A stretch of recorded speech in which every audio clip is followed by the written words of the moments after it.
Tate Colored Portrait. Ito nga pala yung ginawa nating portrait kanina. Nakalive yan sa Mewa TV FB page from start to finish in progress. Kasi dapat may background yan na napupunit na papel kaso hindi na natapos. Siyempre using a foaming soap ng Tech product and then wipes. Linisin muna natin bago natin dikitan ng stencil. Siyempre using a Tech stencil solution. Konti lang ha, huwag masyadong madami. Sobrang kapit na yan. Kasi pag masyadong madami, pwedeng mag-smudge naman. Yung tamang sakto lang. Kaya tipid na tipid, mura na makapit pa. MLC Tattoo Supplies, Tech Product Philippines. And idikit na natin. Yan. Ito nga pala tinatattoo natin is tatay ni Tricia. So, edited na tong sinend niya sa aking picture. Dapat talaga kung kukuha ka ng reference is talagang maganda yung kuha. Ito kasi si tatay, ang reference dito is dark sa kabilang side and then light na rito sa kabilang side. And then sabi ni Tricia, kung okay lang sana yung buhok kapalan natin. Medyo manipis na kasi dyan sa reference. Siyempre, ang Aba Needles ay naglabas na naman ng bago. Itong Blue Nova Eco Cartridges. Napakaganda, promise. Nakalive yan sa Mewa TV FB page yung ginamit natin. Ito naman yung Uni-B wireless ng Aba. Sobrang solid. Yan. Ayan, ginamit ko nga yan. Oh.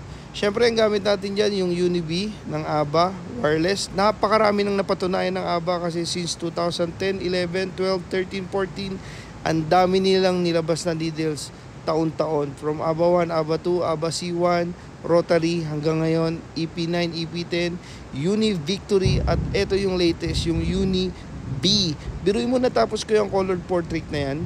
Isipin mo apat na bar yung lifespan ng Uni B. Pero natapos ko yung portrait na yan, ng iisang bar lang yung nabawas. Take note, dalawa ang battery niyan. Ibig sabihin, yung 1 bar na 4 hours, equivalent to 12. So pag naubos yun, pwede mo siyang palitan ng spare and then i-charge mo kasi may kasamang charger na battery. Itong Uni-B. Kagandahan dyan, carbon lodi, nakabox pa, sobrang solid. Ito pa, napaka-affordable ng presyo niyan. Bakit? Kasi nga, ang Aba machine is quality. Better than expensive, alam mo yun, kumbaga worth your money. Hindi tulad ng iba, o wag na lang tayo magbanggit, sobrang mahal. Dahil nga syempre, sa tax, kukunin pa sa ibang bansa. Ito kasing Aba machines is meron silang distributor dito sa Pilipinas. Only MLC Tattoo Supplies. Kaya nga sabi ni Boss Mark na bakit di kayo bibili nito? Sobrang mura na. And at the same time, kung sakaling magkaroon ng problema, madaling palitan.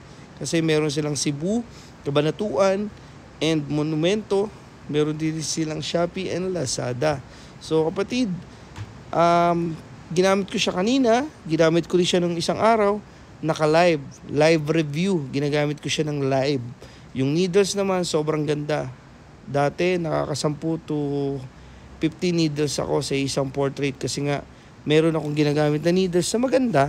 Kaso nga lang, sa kalagitnaan, pumupurol or hindi ko alam kung ano yung nangyayari. Pero nagulat ako, itong Blue Nova Needles Eco, hanggang huli, talagang napakatalas. Sobrang talas, hindi na ako nagpalit. From 12 gauge 13 curve magnum CM, para siyang soft edge and bag pin, grabe, sobrang ganda. And then yung 7RL. Marami silang needles na paparating, sobrang daming needles na iba't ibang sizes. PM nyo lang ang MLC Tattoo Supplies. Yan. So, grabe, sobrang solid itong needles nito. Tatapon ko na nga ibang needles ko eh. Yan. So, kita mo yung Tech Product Stencil Solution, no? Kapit na kapit pa rin. Yan. So, gamit natin ng wipes ng Tech. Ito yung machine, no? Sobrang solid. Sabi, Mewo, baka mamaya niloloko mo lang kami. Paano ko nga ilolokohin? Yung pagre-review ko nga po, naka-live. Kumbaga po parang, nga, no? Galing, no? Nagagamit niya. Meron kasi akong sinabi sa live, tingnan nyo yung stroke ko. Pendulum, dahan-dahan. Pero pasok na pasok yung kulay. Hindi nga siya nagbablad eh. Kumbaga walang trauma. Kaya maganda. Yan patawa-tawa lang. Siyempre, meron din foaming ang Tech. Meron ding Tech Stencil Liquid Solution. Nga po pala, galing ako sa seminar. Lahat ng colored na malapot or yung hindi ganun kalabnaw, pwede siyang lagyan ng distilled water or non-tex stencil solution ng 20% ng ink caps bago mo siya lagyan ng ink. Kasi huwag kayong matakot na hindi siya kukulay. Kukulay pa rin talaga siya. Sadyang ginawa daw talaga ang ink na malapot para hindi ganung masayang. Kumaga parang makatipid din doon sa gagamit. Kaya dilute nyo siya ng konti ng 20% then gamit kayo ng mixer. Galing kasi ako sa seminar kay Sir Alan Mandy. Tinuro niya yung proseso talaga. Sobrang legit naman. Pati pagpunas talagang malinis agad. And then pag nagagawa naman kayo ng portrait siya, sample. Etong sa right side, magtapos ka na, tapos magda-dark ka, pwedeng mamantsahan, mahawa. Tandaan nyo lang po na sa bawat part na tatatuan nyo at alam nyo madudumihan, lipat muna kayo sa ibang part, mag-wait kayo ng 15 to 20 minutes para mag-glow yung pores. Para kahit madampian siya ng dark, hindi na siya mahahawa. So, ito lang ang mali ko.